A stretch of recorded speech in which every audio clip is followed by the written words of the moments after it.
This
जय श्री माताजी. आपण सर्वजण श्रीमाताईंच्या प्रतिमेकडे पाहून प्रणाम करूयात आणि हळुवारपणे बंधन घेऊया.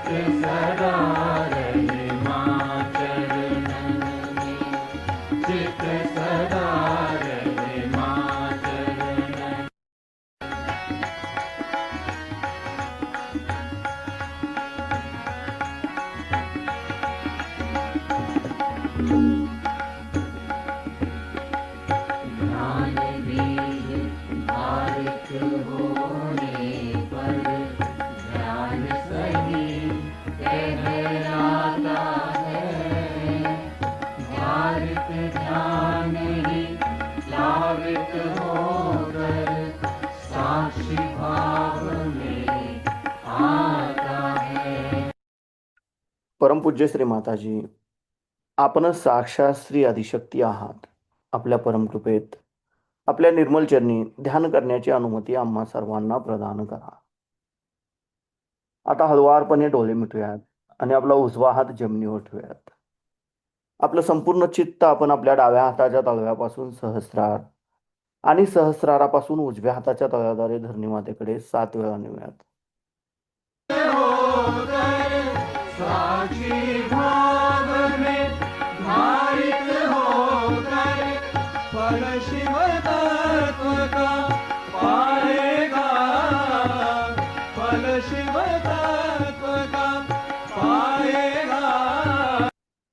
परमपूज्य श्री माताजी, आपण साक्षात श्री महाकाली आहात.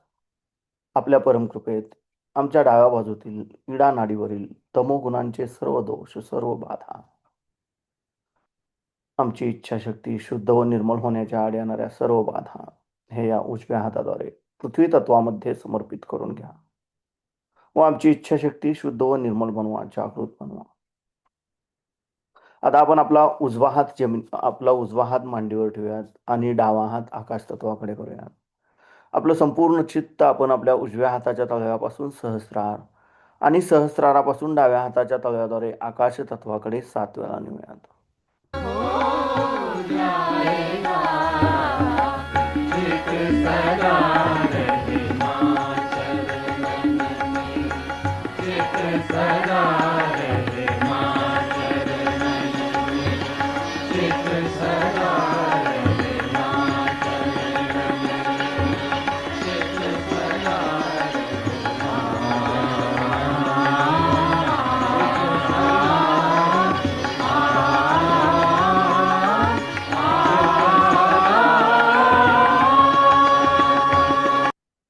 परमपूज्य श्री माताजी, आपण साक्षात श्री हनुमानजी आहात.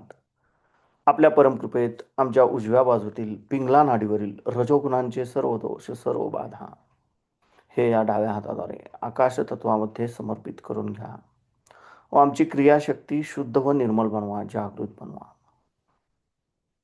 आता आपण आपले दोन्ही हात मांडीवर ठेवूयात. आपलं संपूर्ण लक्ष, आपलं संपूर्ण अटेन्शन आपण आपल्या मध्य मूलाधार चक्रामध्ये गोलाकार क्लॉकवाईज 7 वेळा फिरूयात.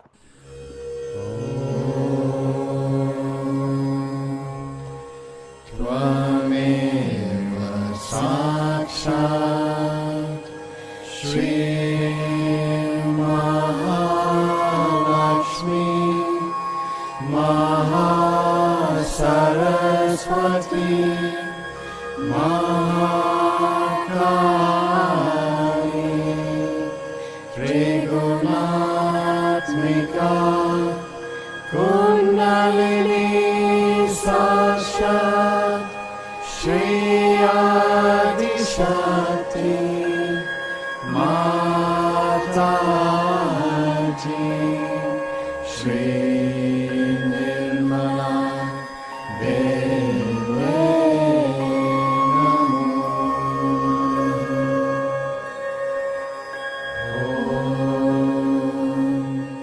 त्वमेव साक्षात् श्री साक्षात् श्री आदिशक्ति माताजी श्री निर्मला देवे नमः.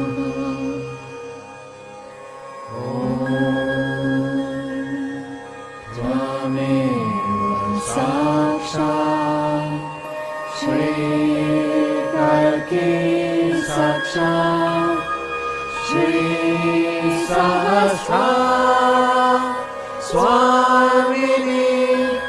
मोक्षप्रदायिनी माताची श्रीनिर्मला देवी नमो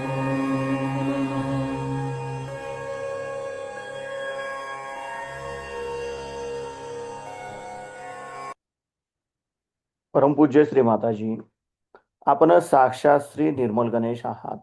आपल्या परमकृपेत आमच्या मूलाधार चक्राच्या उत्थानाच्या आड येणाऱ्या सर्व बाधा, आमच्यामध्ये श्री गणेश तत्व जागृत होण्याच्या आड येणाऱ्या सर्व बाधा कृपा करून हे या पृथ्वी तत्वामध्ये समर्पित करून घ्या.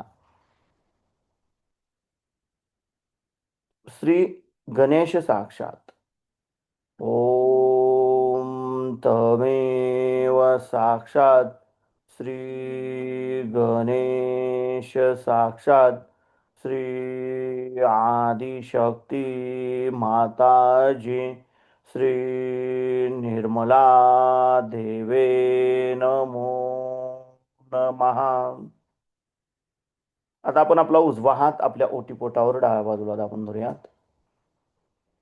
परमपूज्य श्री माताजी, आपल्या परमकृपेत कृपा करून मला शुद्ध आणि निर्मल विद्या प्रदान करा. परमपूज्य श्री माताजी, आपल्या परमकृपेत कृपा करून आम्हाला शुद्ध आणि निर्मल विद्या प्रदान करा. कृपा करून आम्हाला शुद्ध आणि निर्मल विद्या प्रदान करा.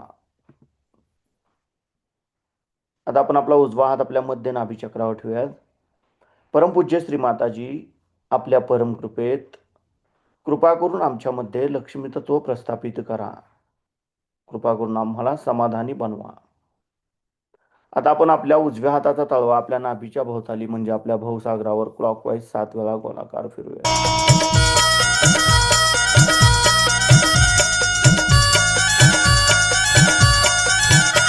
छिंदवाड़े की भूमि पावन हर सहजी करता कोटि नमन माँ निर्मल का जहाँ जन्म हुआ मानवता.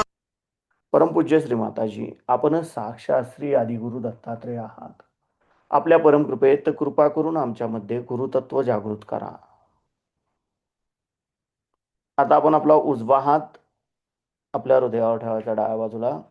परमपूज्य श्री माताजी, आपल्या परमकृपेत मी केवळ एक शुद्ध आत्मा आहे. मी मन नाही, बुद्धी नाही, शरीर नाही, अहंकार नाही. मी केवळ एक शुद्ध आत्मा आहे. मी केवळ एक शुद्ध आत्मा आहे. कृपा करून आपण आमच्या हृदयामध्ये विराजमान व्हा. आता आपण आपला उजवा हात आपल्या मानेवर डाव्या बाजूला लावून धरूयात. परमपूज्य श्री माताजी, आपल्या परमकृपेत मी निर्दोष आहे. मी निर्दोष आहे. मी निर्दोष आहे. तर आपण आपला उजवा हात आपल्या कपाळावर दाबून धरूयात. परमपूज्य श्री माताजी, आपल्या परमकृपेत मी माझ्यासहित सर्वांना अगदी हृदयापासून क्षमा केली आहे. माझ्या मनात कुणाबद्दलही राग नाही, द्वेष नाही. मी माझ्यासहित सर्वांना अगदी मनापासून क्षमा केली आहे. कृपा करून आम्हाला सदैव क्षमाशील बनवा. आता आपण आपल्या उजव्या हातात आपल्या सहस्रारावर आपल्या टाळूभागावर घट्ट दाबून धरूयात आणि जागच्या जागी गोलाकार क्लॉकवाईज 7 वेळा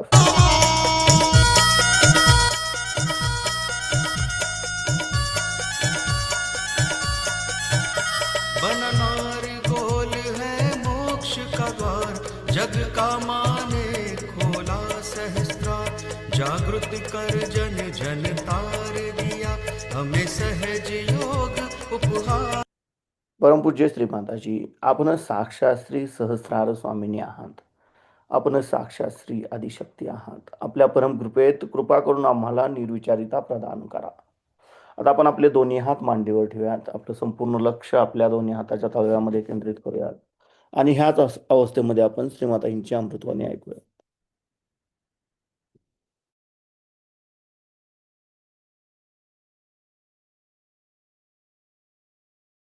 तो 3-4 हजार को भी लेक्चर किए हूँ और ये ज्ञान बहुत प्रगाढ़ और विशाल और गहन है. इसको एक दिन में सारा समझाना तो बहुत कठिन है. कल आप लोगों ने बड़े अच्छे प्रश्न पूछे, इसके मैंने अधिकतर आपको उत्तर दिए और मैं चाहूंगी कि फिर से आप आज कुछ सवाल पूछें और उसके मैं उत्तर दूं. वही अच्छा रहेगा बनिस्बत इसके कि मैं आपको कुंडलिनी के बारे में विस्तार पूर्वक और बताती रहूं। ये कुंडलिनी जो है ये हमारी शुद्ध इच्छा, बाकी जितनी भी हमारे अंदर इच्छाएं हैं वो शुद्ध नहीं, क्योंकि अगर शुद्ध होती तो आज लगा कि आज हमारे पास घर होना चाहिए, घर आया तो मोटर होनी चाहिए, मोटर होनी चाहिए तो उसके बाद और कुछ होना चाहिए।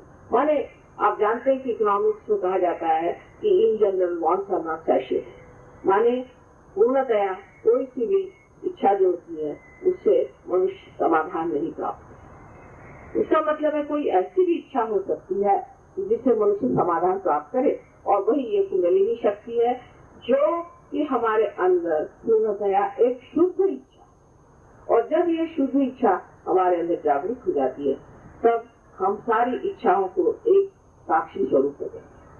सहयोग से अनेक लाभ है, शारीरिक, मानसिक, बौद्धिक और सबसे बड़ी चीज के आध्यात्मिक बड़ी उन्नति हो जाती है। और सबसे बड़ा इसका लाभ मैं कहूँ तो यह है कि आप आनंद के सागर में रहें और सब चीज की ओर एक बहुत ही साक्षी स्वरूप से आप देखने लगते हैं। जैसे कि एक आप पानी में एक विचार आता है फिर चला जाता है, दूसरा विचार आता है फिर चला जाता है, आप उसी के ऊपर नाच रहे हैं। इन दोनों के बीच में एक जगह है जिसे विलम्ब कहते हैं। कुंडलिनी उस जगह को बढ़ा देती है और इन विचारों को इस तरह से छोटा कर देती है। तो आप पहले निर्विचारिता में उतर जाते हैं। माने क्या है कि आप उस पानी से गुजर रहे हैं और उसके लहरों से आप डर रहे हैं, उस पानी से उठ करके आप नाव में बैठ करके आप देख सकते हैं कि ये क्या हो रहा। नाव में बैठ करके आप समझ सकते हैं कि ये क्या हो रहा। जब आप देख रहे हैं तब आपको तकलीफ नहीं होती, पर समझ लीजिए कि आप तैराक हो, आपने तैरना सीखे। हाँ, अगर आपने तैरना सीखे तो आप पानी में कूद सकते हैं और जो लोग डूब रहे हैं उन्हें भी बचा सकते हैं। या इस तरह से आजकल के आधुनिक मोटर का मैं आपको एक उदाहरण दूं। जैसे कि मोटर, तो मोटर में आपके दो चीजें होती हैं, एक तो ब्रेक होता है, एक एक्सीलरेटर। इसी प्रकार हमारा लेफ्ट साइड ब्रेक है और राइट साइड एक्सीलरेटर। पहले जब हम मोटर सीखते हैं तो हम उसको बैलेंस करते हैं कि लेफ्ट और राइट दोनों किस तरह से संभाले, माने एक्सीलरेटर और ब्रेक को हम किस तरह से संभाले, समझे। इस तरह से एक चीज अगर छोड़ दीजिए, जब ब्रेक लगा दीजिए तो गाड़ी चलेगी नहीं, और अगर एक्सीलरेटर से चला दीजिए तो गाड़ी जाके पता नहीं कहाँ लग। तो दोनों का इस्तेमाल जब आ जाता है तब लोग कहते हैं हाँ तुम्हें ड्राइविंग आ गई। लेकिन ड्राइविंग आने पर फिर आप निष्णात हो जाते हैं, आप होशियार हो जाते हैं और फिर आप ऑटोमेटिकली चलाते हैं, आपका हाथ बराबर चलता है। आपको ये नहीं हर बार कहना पड़ता हाँ ब्रेक लगाओ, अब ये करो, अपने आप। पर उसके बाद भी जो उसका मालिक, मोटर का जो मालिक है पीछे बैठा, वो आपको बता रहा है कि ऐसे चलाओ वैसे चलाओ। उसके बाद आप ही मालिक हो जाते। आप जब मालिक हो गए तो आप अपने अंदर का ड्राइवर, अपने अंदर का ब्रेक और अपने अंदर का एक्सीलरेटर तीनों को चालना करते हैं पूरी तरह से, और आप अपने मास्टर में रहते हैं।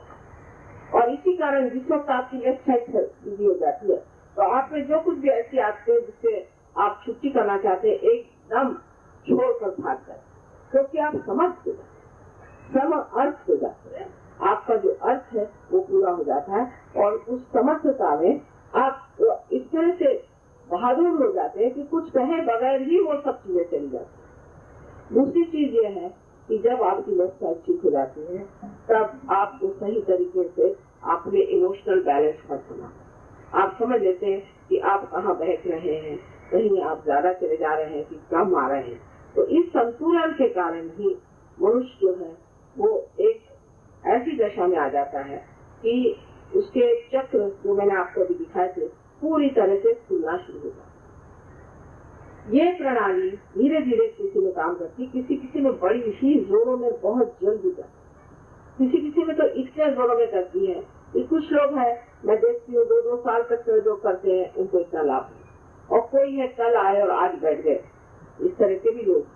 तो ये कुछ पुरुषों भी कहना चाहिए और कुछ ये भी कहना चाहिए कि अंतर इच्छा उसको प्राप्त करने की शुद्ध इच्छा बहुत जबरदस्त, जिसके शुद्ध इच्छा बहुत जबरदस्त है वो कार्य बहुत जल्दी है। इसमें उम्र आपकी कोई भी हो, आपकी कोई भी जाति हो, आपका कोई सा भी धर्म हो, आपके रंग कोई सा भी हो, आप किसी भी देश के हो, इससे कोई भी मतलब नहीं। हर आदमी में कुंडली हुई है, लेकिन उसकी जागृति और उसकी गतिविधियां ये उस आदमी की क्वालिटी पर, उसके अपने एक कहना चाहिए कि मनुष्यत्व पे निर्भर है, उसके मनुष्यत्व पे निर्भर है। माने उसकी तंदुरुस्ती कैसी है, उसकी मानसिक स्थिति कैसी है, उसकी आध्यात्मिक स्थिति कैसी है, ये सब चीजें ध्यान में लेते हुए ये कुंडली का जागरण होगा। और सबसे तो बड़ी चीज है कि जब आप स्वयं में आ जाते हैं तो कम से कम 10 साल तो आपकी उम्र घटी जाती, मुंह पर कांति आ जाती, चमक आ जाती, और स्वभाव में एक तरह की दया, प्रेम, और अंदर से बड़ा आनंद आता है। अपनी जो सद्गुण है उसको आनंद से मनुष्य को भोगता है। पहले तो अगर कोई ईमानदार आदमी होगा तो कहेगा देखो मैं बेवकूफ हूँ, मैं ईमानदार हूँ, इसीलिए मैं सफर करा। फिर वो कहता कि नहीं, मैं ईमानदार हूँ, कितनी मजे की चीज है, और सब लोग हो जाए तो बड़ा अच्छा। उसके एकदम जो जीवन की तरफ उसकी जो दृष्टि है, उसका जो एटीट्यूड है वो एकदम बदल जाता है, और उसकी जो प्रायोरिटीज है, उसके जो मूल्यांकन है वो बदल जाता है, और वो एक दूसरे ही तरह का आदमी हो जाता है। इसमें सबसे बड़ी लाभदायक बात यह है कि आपका संबंध उस परम चैतन्य से हो जाता है, और वो आपकी सारी गतिविधियों को संभालता है और आपको पूरी तरह से आशीर्वादित करता है, और इसके अनुभव तुरंत आने शुरू होते हैं। आप स्वयं आश्चर्यचकित हो कि किस तरह से हर एक चीज अपने आप घटित हो जाती है, किस तरह से हर एक चीज बंद हो जाती है, और आपको लगता है मुझे ये कैसे मिला। इसलिए कि आप आत्म साक्षात्कार हैं, इसलिए कि परमात्मा ने आपको अपने साम्राज्य में राज्य दिया। वो साम्राज्य ऐसा है कि मोस्ट एफिशिएंट है, अपने लिए गवर्नमेंट जैसे नहीं, मोस्ट एफिशिएंट है। इतना ही नहीं, वो बहुत प्रेममय है और आपकी हर एक गतिविधियों को देखता है और आपको इतने प्यार से रखता है, आपको इतना संभालता है कि आप आश्चर्यचकित हो जाते हैं कि इतना मेरा गौरव और इतनी मेरी शक्ति कहाँ से आती है। ये सब आपके अंदर निहित है, आपके अंदर है, इसको आपको प्राप्त करना चाहिए। यही मैं आपसे कहना चाहती हूँ, और उसके लिए कुछ मेरा आपका देना देना नहीं, आपकी अपनी शक्ति है। एक दीप जला हुआ दूसरे दीप को जला दे, उसमें कौन सा उपकार होगा। फिर उस दीप को चाहे कि वो भी दूसरे दीप को जला दे, यही उसका कार्य है, और जिसी से उसको भी एक तरह का बड़ा भारी आशीर्वाद है। इस तरह से आज हैदराबाद में मेरा आखिरी दिन है, और मैं चाहती हूँ कि आप लोग इतने बड़े तादाद में यहाँ आए हैं, और आप इसी तादाद में फिर से हमारे सेंटर से आए। हमारे सेंटर बहुत सीधे सरल है, क्योंकि हम पैसा ऐसा लेते नहीं किसी से, और सादगी से रहते हैं। उसकी कोई जरूरत नहीं कि बड़ी इमारत हो या कुछ हो। वहाँ आकर के परम चीज को आप प्राप्त करें, और इससे अपने जीवन को और सबके जीवन को खुशहाल करें। ये हुए बगैर संसार बदल नहीं। संसार के लोग ऊपर से बहुत अच्छे बनते हैं, पर अंदर से उनके अंदर बहुत घृणित बातें हैं, बहुत ज्यादा स्वाद, और ये ही नहीं वो समझ पाते कि हम सब एक ही परमात्मा से बनाए गए हैं, और हम सारे उस परमात्मा के अंग होते हैं। जब ये घटित हो जाता है तो इसका साक्षात ही हो जाता है कि दूसरा कोई है ही नहीं, और सारी चीज जो है एकदम बदल जाती है। तो हमें अपने बच्चों के बारे में भी सोचना चाहिए, और हमें सारी दुनिया के बारे में सोचना चाहिए। और ये हमारे भारतवर्ष का एक बड़ा भारी धरोहर हेरिटेज है हमारा, और इसे से सारी दुनिया को हम प्रभावित कर सकते हैं। तो हमारे ऊपर बहुत बड़ी जिम्मेदारी है कि हम इसे प्राप्त करें। जिन्होंने गणपति का ग भी नहीं सुना, जिन्होंने ईसा मसीह को नहीं समझा, जिन्होंने मोहम्मद साहब को नहीं समझा, ऐसे लोग आज कहाँ से कहाँ पहुँच गए। तो जब आप लोग इतने ज्यादा इस चीज को जानते हैं, आपका क्या है, और आप विशेष लोग हैं जो इस योग भूमि में पैदा हुए हैं, और इस योग को आप प्राप्त कर सकते हैं। हजारों वर्षों से संत साधुओं ने योग की वहाँ सिखाई है, इस योग को प्राप्त करो। योग का मतलब सबके बल खड़ा होना नहीं। कल के प्रश्नों में मैंने इसका उत्तर दिया है, और कोई नए प्रश्न तो कृपया आप पूछ लें, मैं बताऊंगी थोड़ी देर के लिए, और उसके बाद आत्म साक्षात्कार का प्रयोग होगा, जैसे कल हुआ। अपनी उम्र के 62-63 साल तक मुझे चश्मे की जरूरत नहीं थी, पर इससे भी ज्यादा पावरफुल, बहुत पावरफुल ऐसे मेरे ऊपर लाइट छोड़ते हैं, क्योंकि ये लोग इस तरह, वो आप जान रहे हैं, इस तरह के 3-3 कैमरा मेरे ऊपर लगा करके, और मेरे वो लोग स्टेज बना रहे हैं। मैंने कहा भाई स्टेज क्या तो बना रहे, नहीं कहने लगे कि माँ आपके बाद लोग दुनिया देखेगी क्या है, तो इतने बड़े बड़े लाइट लगा उसने इससे आंखों पे असर डाल दिया।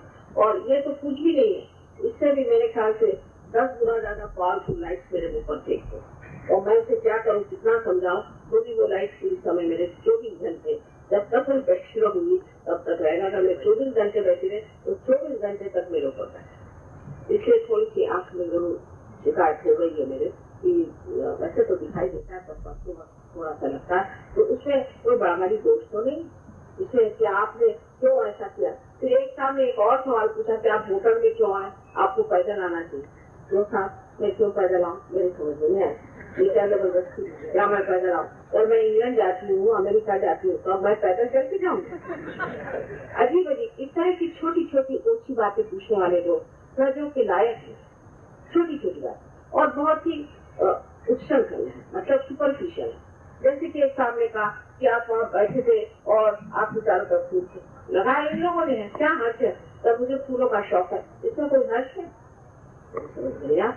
दुनिया में लोग जब कोई आदमी परमात्मा की बात करता है तो वो सोचता है कि वो बस एक लकड़ी से ऐसा लकड़ी पे खड़ा हो जिंदगी भर के, ऐसा नहीं है।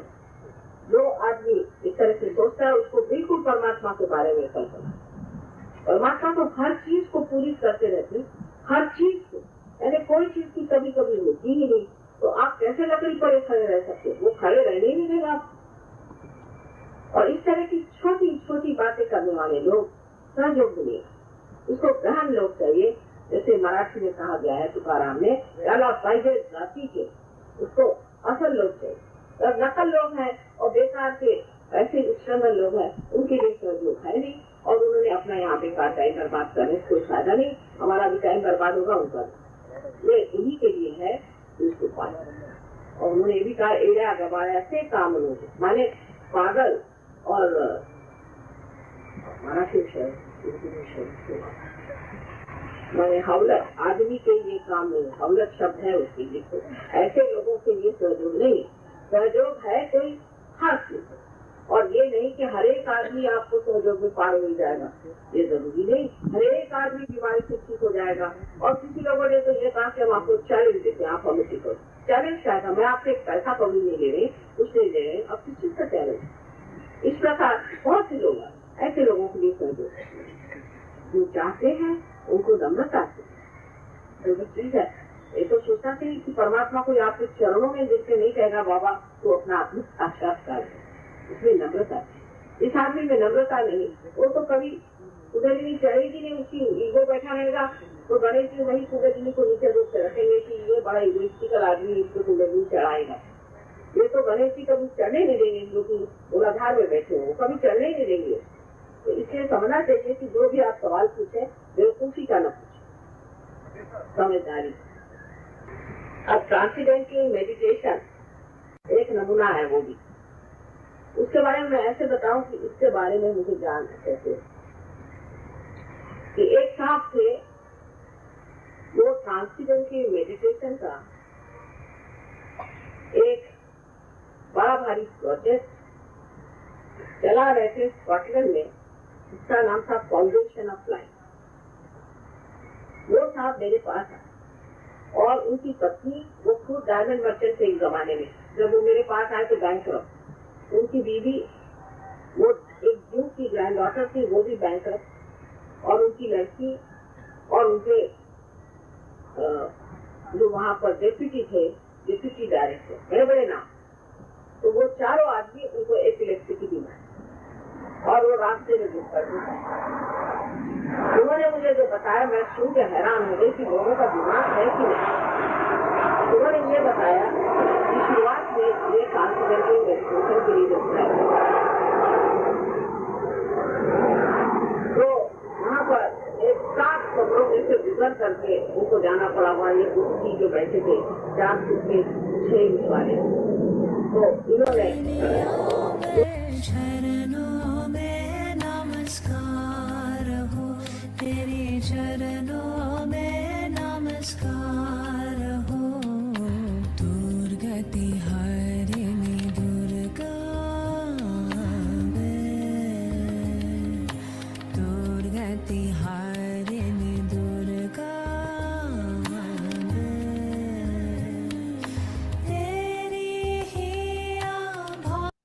हळुवारपणे डोळे उघडूयात. श्रीमाताईंच्या प्रतिमेकडे पाहून प्रणाम करूयात आणि बंधन घेऊयात. तेरी ही माँ शक्ति लेकर करे हुए सारे, तेरी ही आभास में ज्योति सूरज चंद्र सितारे, तेरी ही माँ शक्ति लेकर करे हुए सारे, करे हुए सारे, सुखदाई ओ सृष्टि सारी,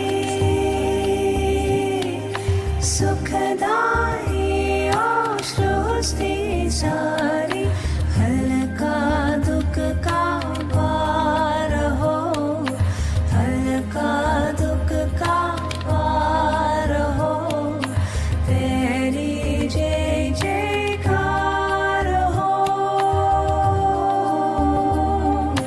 तेरी जय जयकार हो माँ, तेरी जय जयकार हो, दुर्गति हारिणी दुर्गा दुर्गति हारिणी दुर्गा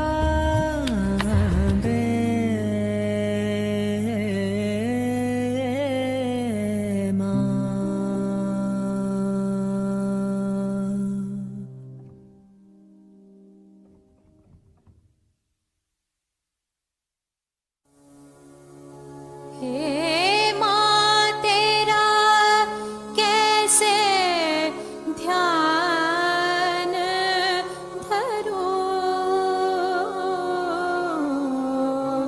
कैसे ध्यान धरूं, हे माँ तेरा कैसे ध्यान धरूं, हे माँ तेरा कैसे ध्यान धरूं, हे माँ कैसे ध्यान धरूं,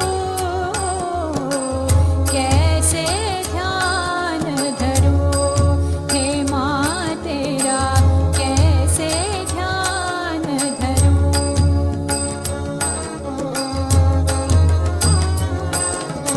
जय श्री माताजी.